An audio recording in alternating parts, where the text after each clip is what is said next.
Hey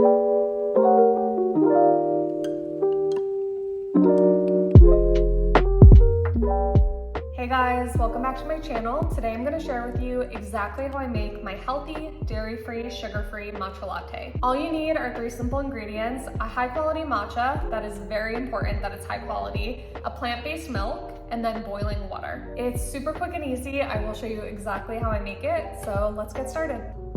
First, let's boil 2 cups of water. I'm using my electric kettle to make it quick and easy, and if you have a kettle that allows you to set a temperature, set it to 140 or 150 so we don't burn the matcha.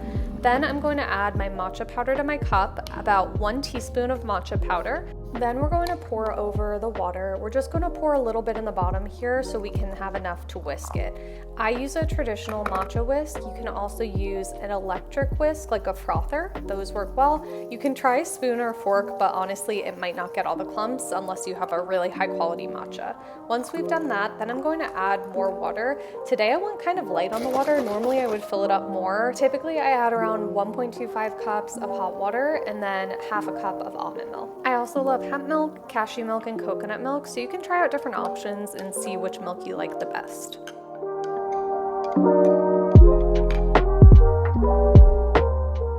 That is exactly how I make my matcha latte. I love them hot, but sometimes in the summer I'll do them iced, and you can just pour it over some ice. It's a more sustainable form of energy versus coffee, or if you're having energy drinks, this is a great substitute that actually has health benefits to it as well. I love the taste, especially if you get a high quality matcha. I'm telling you right now, if you get a low quality matcha on Amazon, it is not going to taste good. Low quality matcha is more bitter. I really don't love the taste. Typically you need to add sugar to it for it to taste good. You might have seen in one of my other videos I talked about Starbucks matchas. A venti matcha latte from Starbucks has around 43 grams of sugar, which is insane, and it's because they're using a more bitter type of matcha. So do yourself a favor, get a high quality matcha. It's going to taste so much better and it blends really well. I think it's a really nice self-care moment too, where you can say, okay, I'm going to take 3 to 5 minutes and make my matcha. I'm going to sip it slowly. I'm going to sit at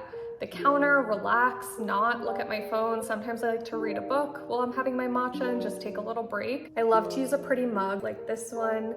I think this is so pretty, and it has a little gold rim around it with a gold spoon. If you're just getting into matcha, I hope that you love this simple way to make it. I'll link the matcha that I use down below. I'll link the milk that I like that has no gums in it. I will also share my electric kettle because that thing is the best. I use it all day long for tea, and it's really convenient for boiling water for the matcha. If you have any questions about how I make my matcha, leave them down below, and I'll link everything I mentioned in the description box. I hope this was helpful. If it was, please hit the like button and subscribe to my channel to see more wellness content. Thank you so much for watching. I really appreciate it. I hope that you're having an amazing day, and I can't wait to see you in my next one.